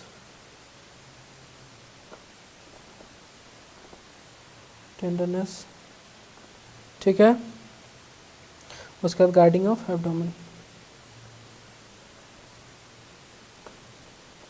ये सारी चीज़ें हो सकती हैं, ये सिम्टम आ सकते हैं अगर अपेंडिक्स रप्चर हो गया और रप्चर होने के बाद उसका जो पूरा कंटेंट था अपेंडिक्स के अंदर का वो पूरा फैल गया, पेरिटोनाइटिस कर देगा, एकदम 100% कर देगा वो पेरिटोनाइटिस। और वो क्या क्या आपको कंडीशन ला सकता है पेरिटोनाइटिस, कैसे पहचानोगे आप, फीवर हो गया, टैकीकार्डिया हो जाएगा, पेशेंट को टैकीपीनिया भी हो जाएगा, सारा कंडीशन आ जाएगा उसका, ठीक है। ये सारा पढ़ लेना, ठीक है। उसके बाद एक और लिख लो, रिजिड बॉडी एब्डोमेन। ये रिजिड बॉडी एब्डोमेन कहने का मतलब इसी का सिम्टम है, पेरिटोनाइटिस का ही सिम्टम है। मतलब आपका एब्डोमेन एकदम पूरा सख्त हो जाएगा, हार्ड हो जाएगा पूरा। क्या हो जाएगा पेरिटोनाइटिस में, आपका एब्डोमेन रीजन पूरा हार्ड हो जाएगा। क्यों हार्ड हो जाएगा, क्योंकि आपके पेरिटोनियम लेयर ही है जिसमें आपका इन्फ्लेमेशन हो गया, तो क्या हो जाएगा, वो हार्ड ही हो जाएगा। पेरिटोनियम लेयर में ही तो आपका सीरस फ्लूइड प्रेजेंट है ना, पेरिटोनियल कैविटी में ही, पेरिटोनियम कैविटी में ही तो आपका पेरिटोनियल फ्लूइड प्रेजेंट है। ये सारी चीज़ें हैं, ठीक है। अब इसके बाद ये सारा चीज़ देख लिए और इसका मैनेजमेंट देखेंगे। मैनेजमेंट में बेसिकली कुछ नहीं होता है, मेडिकल मैनेजमेंट नहीं होता है, सिर्फ सर्जिकल मैनेजमेंट होता है। तो सर्जिकल मैनेजमेंट में थोड़ा सा देख लेंगे कौन कौन सा कट हम लोग लगाते हैं, कौन सा कट। अगर दो तरह का, अगर मान लो डायरेक्ट आप ओपन की अगर बात करते हो, ओपन सर्जरी की अगर बात करते हो, ओपन क्या अपेंडेक्टोमी, तो अगर ओपन अपेंडेक्टोमी की अगर बात करते हो तो उसमें कौन सा कट हम लोग यूज़ करते हैं वो देख लेंगे जल्दी से, ठीक है। इसको जल्दी से लिख लेंगे, जल्दी जल्दी करेंगे, लेट नहीं करेंगे, एकदम जल्दी जल्दी लिखते चले। अब ख़त्म होने वाला है, सबको छुट्टी मिलेगा, सब घर चले जाना, बस ज़्यादा देर नहीं है, कुछ ही देर, चलो ठीक है, जल्दी जल्दी, एकदम लेट जरा भी नहीं, क्योंकि आप लोग बहुत बोर हो गए होंगे। आज अपेंडिसाइटिस ख़त्म हो जाएगा, कल हम लोग फिर इन्फ्लेमेटरी बाउल सिंड्रोम या डिजीज़ जो देखें, एक होता है इन्फ्लेमेटरी बाउल और एक होता है इरेगुलर, दोनों अलग अलग हैं, देखेंगे, दोनों देखेंगे, जिसमें अल्सरेटिव कोलाइटिस और हॉर्न्स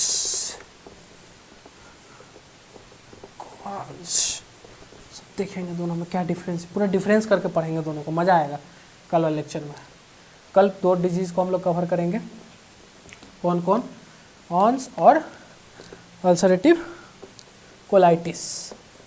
सबसे ज़्यादा खतरनाक कौन, हॉर्न्स, अल्सरेटिव कोलाइटिस नहीं है।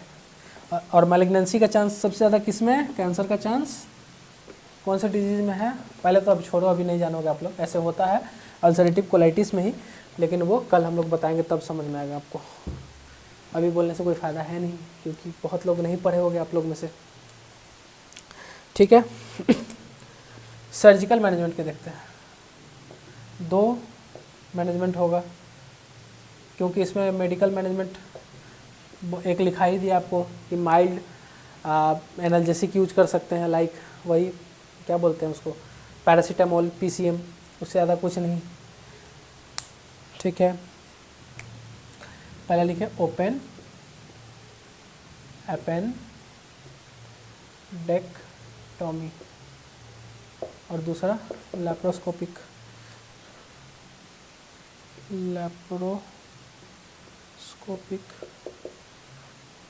एपेंडेक्टोमी,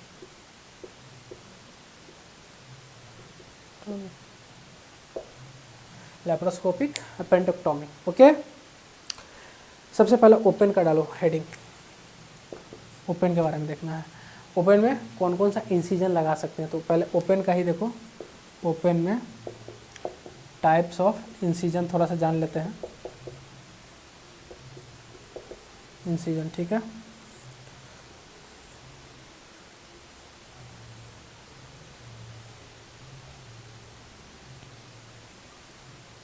ठीक है, ये हमारा मान लो क्या एब्डोमेन रीजन है ये। अब इसमें इंसिजन की अगर बात करते हैं, बीच में डालो इसको यार, ठीक है। देखो अब पहले हम 3 इंसिजन आपको बता देते हैं जो कि मैक बर्ने पॉइंट पे ही होता है। तो एक इंसिजन ये होगा टेढ़ा, बाकी इंसिजन बाद में देखेंगे। एक इंसिजन ऐसे और एक इंसिजन ऐसे। ठीक है। ये 3 इंसिजन का नाम देख लो। इसको बोलते हैं मैकबर्नी, एकदम एग्जैक्ट मैकबर्नी लोकेशन पे ये मैकबर्नी इंसिजन। पता था आप लोग को ये सब बात? पहले से नहीं पता था ना? कोई बात नहीं है, अब सब पता चलेगा। लैंज इंसिजन, आप लोगों को मार्ट साहब बस थोड़ा सा पढ़ाते होंगे, उसका निकाल देते होंगे, यार छोड़ो ये सब में क्या इतना, सर्जन थोड़े बनना है। लेकिन नहीं, ऐसा नहीं, थोड़ा बहुत हर चीज़ का नॉलेज रखो ताकि आप अपने आप को बी कॉन्फिडेंट महसूस करो कहीं भी जाओ तो। मान लो कहीं सर्जन को देखो बात करते हुए, तो आप समझो बात को कि हाँ सर्जन क्या बोल रहे हैं वो। मान लो लैंज इंसिजन करना होगा, कोई सर्जन बोले, तो अब आपको पता ही नहीं चलेगा लैंज क्या होता है, कैसा कट लगाना है ना। या कोई मैकबर्नी बोल दिया, तो मैकबर्नी से याद रखना है हमेशा कि कर्व कट कहाँ पे, मैकबर्नी पॉइंट पे, है ना, याद रखना इसको। इसके बाद ये बैटल इंसिजन, अब ये तीनों को याद रखना है। यही तीनों इंसिजन यूज होता है किसमें, हमारा ओपन एपेंडेक्टोमी में, ओपन एपेंडेक्टोमी। ठीक है, ये तीनों इंसिजन मैकबर्नी, ठीक है, यहाँ से मैंने बताया था आपको 1/3 2/3 याद आया है ना। McBurney incision, Lange incision, battle incision, इसी लेक्चर में बताया मैंने ये सारा चीज़। ठीक है, उसके बाद और देखोगे तो थोड़ा सा अगर एडिशनल जानना है तो जान लो क्या गड़बड़ी है।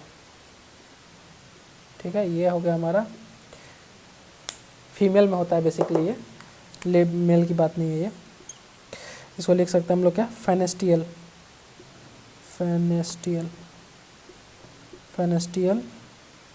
इंसिजन, पी साइलेंट होता है पे, फेनेस्टियल इंसिजन बोलते हैं। ये कब यूज़ होता है, फॉर सी सेक्शन, मतलब बेबी के लिए। ठीक है, LSCS के केस में होता है, क्या होता है, LSCS के केस में होता है ये फेनेस्टियल इंसिजन लगता है।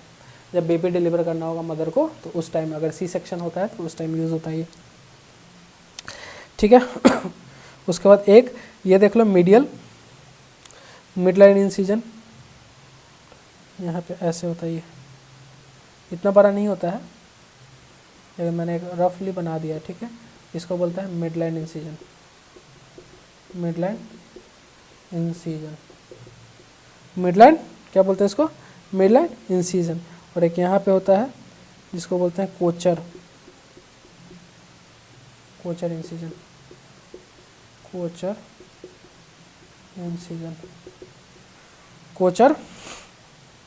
इंसिजन किसके लिए यूज़ होता है, कोलिसिस्टेक्टोमी, लोकेशन से भी आप लोग आइडेंटिफाई कर सकते हो ये कहाँ, लिवर के पास है ना। तो क्या होगा, कोलिसिस्टेक्टोमी में यूज़ होगा। मिडलाइन इंसिजन क्या चीज़ में यूज़ होगा, एक और देख लो, ये ऐसे भी होता है एक, इसको क्या बोलेंगे, इस इंसिजन को बोलते हैं ट्रांसवर्स इंसिजन,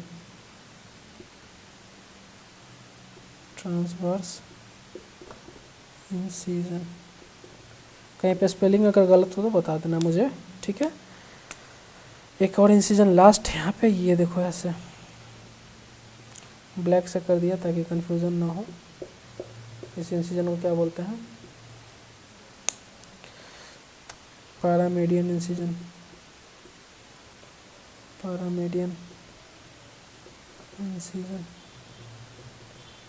ठीक है।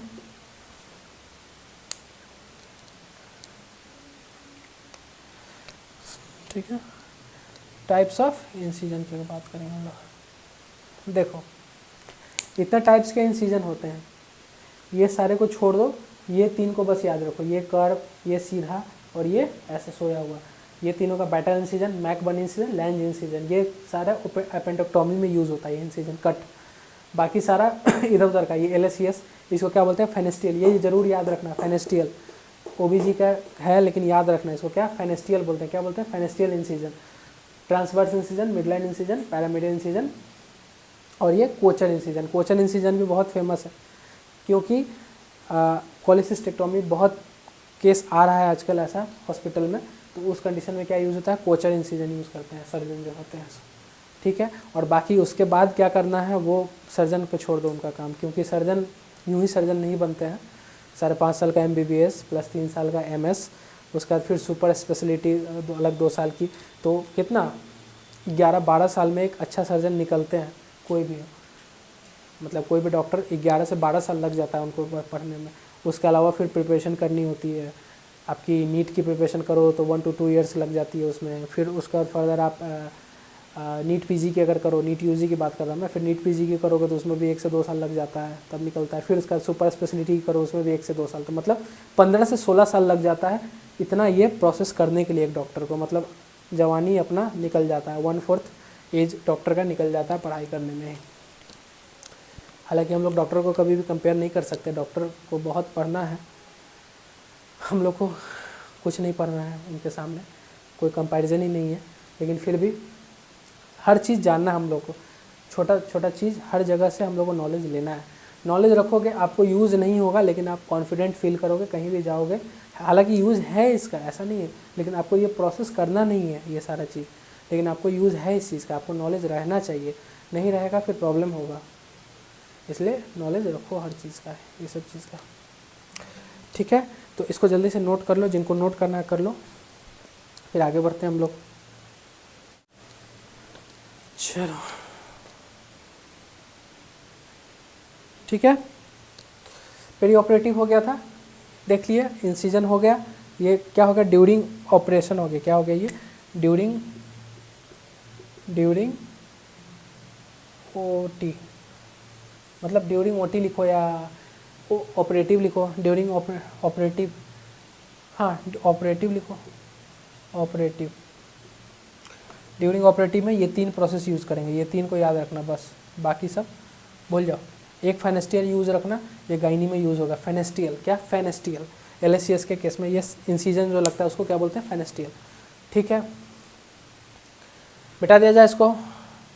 अब चलो, ड्यूरिंग ऑपरेटिव हो गया, पेरी ऑपरेटिव हो गया, ड्यूरिंग ऑपरेटिव हो गया, उसका बाद पोस्ट ऑपरेटिव देखेंगे। चलो पोस्ट ऑपरेटिव में क्या क्या मैनेजमेंट करेंगे देख लो। पेशेंट अगर ऑपरेशन हो के आ गया, उसका सर्जिकल इंटरवेंशन कंप्लीट हो गया कोई भी, दोनों में से कोई भी, तो हम लोग उसके बाद क्या करेंगे, उसका बाद अपना ड्यूटी देखो क्या है,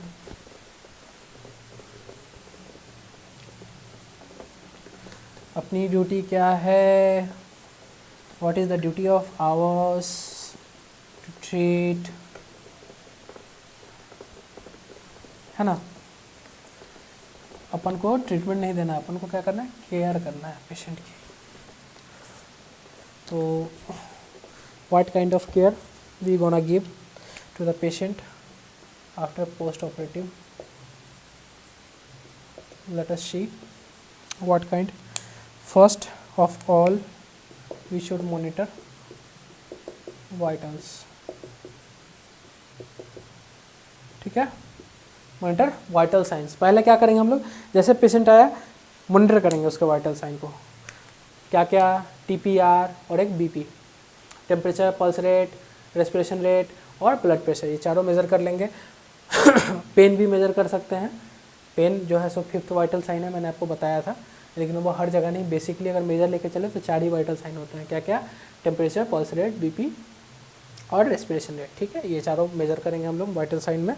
उसके बाद दूसरा देखते हैं हम लोग पोजीशन में आफ्टर सर्जरी पोजीशन क्या देंगे।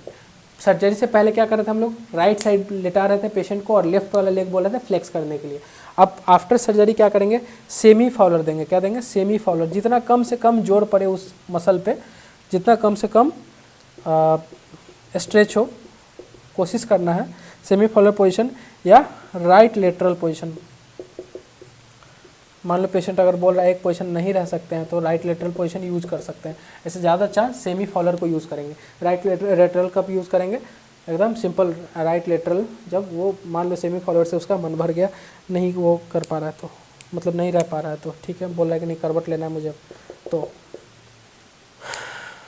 एक कंडीशन और बताएंगे इसी से रिलेटेड, पोजीशन से ही रिलेटेड, क्यों पेशेंट को मतलब पेशेंट को कैसे प्रिवेंट कर सकते हैं हम लोग कुछ कुछ आफ्टर सर्जरी जो डिजीज़ कंडीशन होते हैं, मतलब जो होते हैं आफ्टर मतलब सर्जरी डिजीज़ कंडीशन में क्या क्या हो सकते हैं, जैसे आपका डीबीटी हो गया है ना, एटिलेक्टेसिस भी हो जाता है। एटिलेक्टेसिस लंग्स का डिजीज़ है। ये सारी चीज़ से प्रिवेंट करने के लिए हम लोग क्या क्या करेंगे अभी देखते हैं। पहले हम लोग डाइट देख लेते हैं, ठीक है। डाइट में क्या क्या दे सकते हैं, NPO टिल व्हाट। अच्छा मैंने आपको एक चीज़ बताया था बहुत मस्त, अभी देख चुके हो कि आप लोग, क्या बोल रहा हूँ मैं, गैग रिफ्लेक्स। कहने का मतलब कि NPO रखेंगे, नथिंग पर ओरल, कब तक, जब तक पेशेंट का गैग रिफ्लेक्स वापस ना आ जाए। गैग रिफ्लेक्स कहने का मतलब आप अपने माउथ को खोलो, हाथ को साफ रखो एकदम, उसको अंदर ले जाने की कोशिश करो, आपको लगेगा नौजिया होगा, उसी रिफ्लेक्स को हम लोग बोलते हैं गैग रिफ्लेक्स, ठीक है। अगर वो पेशेंट का गैग रिफ्लेक्स क्या होना चाहिए, वापस आना चाहिए, तभी उसको कोई डाइट लिक्विड या कुछ भी बायोरल दोगे आप, नहीं तो उससे पहले एकदम NPO रखना है पेशेंट को। जब जैसे सर्जरी वार्ड से आए, मतलब OT से आए, उसको कुछ नहीं देना है, ठीक है। तो अब देखो, और एक और चीज़ करना है इसमें, क्या, ये तो दें, उसके बाद क्या करेंगे, जब NPO रख दिया उसके बाद क्या करेंगे, क्लियर वाटर, क्लियर लिक्विड देंगे। क्लियर लिक्विड में कुछ भी हो सकता है, पानी वानी, उसके बाद फुल लिक्विड, मतलब जूस वूस दे सकते हैं, यूज़ कर सकते हैं। उसके बाद सेमी सॉलिड, सेमी सॉलिड में कौन सा आता है, खिचड़ी। खिचड़ी का इंग्लिश बताना ज़रा, बताओ जल्दी, खिचड़ी का इंग्लिश, सॉलिड, खिचड़ी का इंग्लिश बताओ, क्या बोलते हैं खिचड़ी के इंग्लिश को, क्या बोलते हैं, जल्दी बताओ, कमेंट करो, जल्दी जल्दी जल्दी। खिचड़ी के इंग्लिश को क्या बोलते हैं, पॉरिज, ठीक है, याद रखना, पोरिस, पोरिस, ठीक है, खिचड़ी के इंग्लिश को, ठीक है। ये डाइट देंगे, पहले क्लियर लिक्विड, फिर फुल लिक्विड, फिर सेमी सॉलिड, फिर सॉलिड, देखना एट द एंड डाइट में हो गया। उसके बाद फिर देखेंगे, मॉनिटर करेंगे क्या, सर्जिकल साइट को देखना पड़ता है बार बार कि पस किसी तरह का एबनॉर्मल सिक्रेशन तो नहीं हो रहा वाउंड पे, है ना, पस का फॉर्मेशन तो नहीं हो रहा है, ये सारा चीज़ देखना पड़ता है। अगर है तो एक ड्रेनेज लगा देंगे, ड्रेनेज किट जिसको बोलते हैं क्या, ADK। ADK कहने का मतलब एब्डोमिनल ड्रेनेज किट, क्या बोलेंगे, एब्डोमिनल ड्रेनेज किट। अगर पेशेंट को मॉनिटर करेंगे, सर्जिकल इंटरवेंशन जहाँ सर्जरी हुआ है वहाँ पे उस साइड पे कोई तरह का ड्रेनेज, मतलब कोई तरह का सिक्रेशन तो नहीं हो रहा लिक्विड का, अगर हो रहा है, ड्रेनेज हो रहा है, तो उसमें एक ड्रेनेज किट लगा देंगे। वहाँ पे क्या लगाएंगे, एब्डोमिनल ड्रेनेज किट, जो भी ड्रेनेज होगा वो सीधा पाइप के थ्रू अपना वो बॉटल में आ जाएगा। एक ADK एक देख लेना आप गूगल पर सर्च करके, एक मशीन, मतलब मशीन नहीं बोले, एक किट होता है जिसमें क्या होता है, आपका पाइप टाइप का लगा हुआ रहता है, और सारा जो भी पस होगा एक्स्ट्रा, मतलब एबनॉर्मल जो भी पस ये सब होगा वो एक बॉटल में निकलेगा अपना, ठीक है। उसके बाद लिखेंगे monitor for pain and give.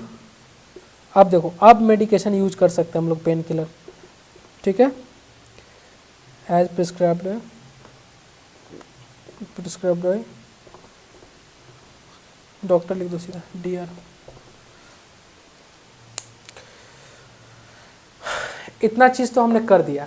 अब आओ वापस पोजीशन से रिलेटेड एक बात, पेशेंट लेटा हुआ है, कोई भी चीज़ आप छोड़ दो, एकदम रख दो कहीं पे तो वो ख़राब हो जाता है। पेशेंट वैसे ही लेटा हुआ है, कंटिन्यू बहुत दिनों से लेटा हुआ है, तो उस कंडीशन में उसको क्या पेशेंट को हो सकता है, तो पेशेंट को कॉम्प्लिकेशन क्या क्या हो सकती है, तो उसके लिए हम क्या क्या मॉनिटर करेंगे, मॉनिटर फॉर कॉम्प्लिकेशन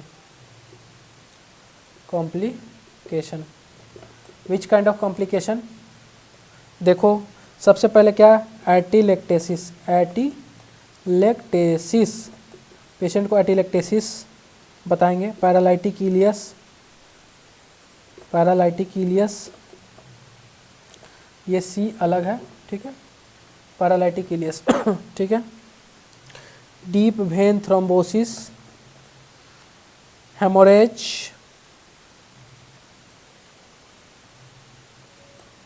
इन्फेक्शन। चलो बताते हैं, सबका मतलब बताते हैं, इसको लिख लो पहले। देखो एटिलेक्टेसिस से बचने के लिए हम लोग क्या करते हैं, डीप ब्रीदिंग एक्सरसाइज करवाते हैं, कफिंग एक्सरसाइज करवाते हैं पेशेंट को, खांसते रहे बार बार, ठीक है। इससे क्या हो कि आपका जो एल्वेलाई है वो प्रॉपर मतलब ऑक्सीजन का प्रॉपर जो है आपका एयर को जो पकड़ के रखे, मतलब उसका सैक प्रॉपर ओपन रहे, क्लोज हो, ओपन क्लोज हो, प्रॉपर मूवमेंट हो आपके एल्वेलाई का। एटिलेक्टेसिस में क्या होता है, कोलैप्स कर जाता है आपका एल्वेलाई। तो उससे बचने के लिए क्या करवाते हैं पेशेंट को, क्योंकि आप कोई फिजिकल वर्क करोगे नहीं, फिजिकल वर्क नहीं करोगे तो फिर आपका लंग्स पे भी इफेक्ट आएगा, जाहिर सी बात है इफेक्ट आएगा। आप कोई हाथ पैर मूव नहीं कर रहे हो, आराम से सब पड़े हुए हो तो दिक्कत होगा वो चीज़ से।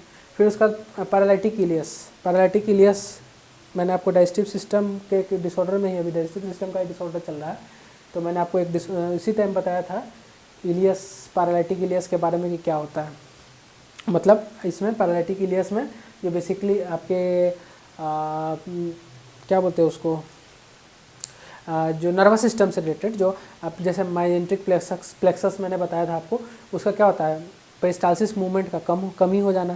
तो पैरालिटिक इलियस वहाँ मूवमेंट होगा ही नहीं पेरिस्टाल्टिक, तो पेरिस्टाल्टिक मूवमेंट नहीं होगा तो क्या कॉन्स्टिपेशन हो सकता है पेशेंट को। कोई पेशेंट अगर फिजिकल वर्क नहीं कर रहा है तो उसको देखना कॉन्स्टिपेशन 100% होगा, ठीक है। डीवीटी, डीप वेन थ्रोम्बोसिस, अगर मान लो मूवमेंट नहीं कर रहे हो तो हमारे पैर में जो ब्लड जा रहा है वो पूरा फोर्सफुली ऊपर आता है, ठीक है, नीचे से जा रहा है, एंटी ग्रेविटी जो ऊपर ग्रेविटी को चीरते हुए जो ऊपर ब्लड आता है हार्ट में हमारा पैर के। डीवीटी कहाँ होता है, मोस्ट कॉमन कॉज डीवीटी किधर होता है, डीप वेन थ्रोम्बोसिस आपके पैर में होता है। पैर में मतलब आपके घुटने के नीचे वाले रीजन में डीवीटी का ज़्यादा चांस होता है, डीप वेन थ्रोम्बोसिस का।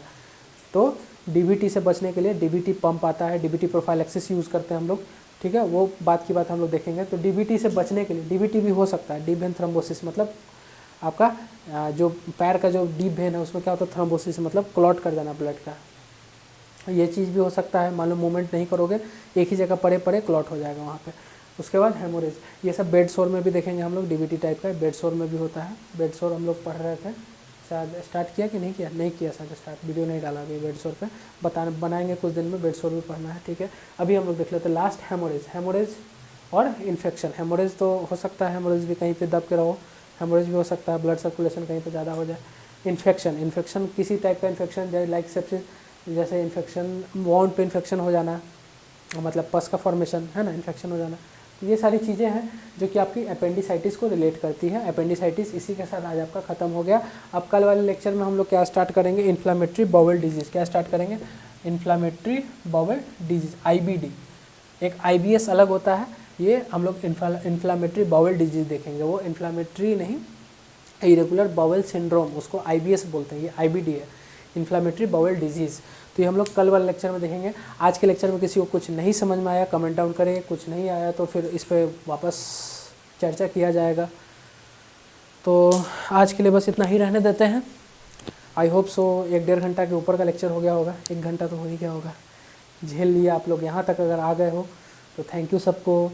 देख के जाना पूरा अच्छे से, सब चीज़ सीख के जाना, लिख के जाना अच्छे से नोट्स में सारा चीज़, क्योंकि ये चीज़ें बहुत काम आएंगी, मुझे भी काम आ रही हैं, आपको भी आएंगे आने वाले टाइम में। मैं चाहता हूँ कि मेरे से सब अच्छा जाने, अच्छा रखे, जो मेरे पास नॉलेज है उसे और ऐड अप करके मैं आपको बता रहा हूँ कि आप लोग मेरे से ज़्यादा जाने और सब लोग लाइफ में आगे बढ़े। क्योंकि एजुकेशन एक ऐसा चीज़ है कि कोई किसी से इसको छीन नहीं सकता है। अगर आपके पास आ गया एजुकेशन तो आपसे कोई चुरा नहीं सकता इस चीज़ को, है ना। बाकी कुछ भी आप रख लो, दुनिया का धन दौलत पैसा वैसा रख लो, हर कोई चुरा सकता है उसको, इधर से उधर बर्बाद भी हो सकता है। लेकिन अगर एक बार आप पढ़ लिए, पढ़ाई कर लिए, नॉलेज ले लिए अपने बॉडी के बारे में, ये तो इंटरेस्टिंग चीज़ है कि आप अपने बॉडी के बारे में जान रहे हो, कैसा सा डिजीज़ कंडीशन भी होता है।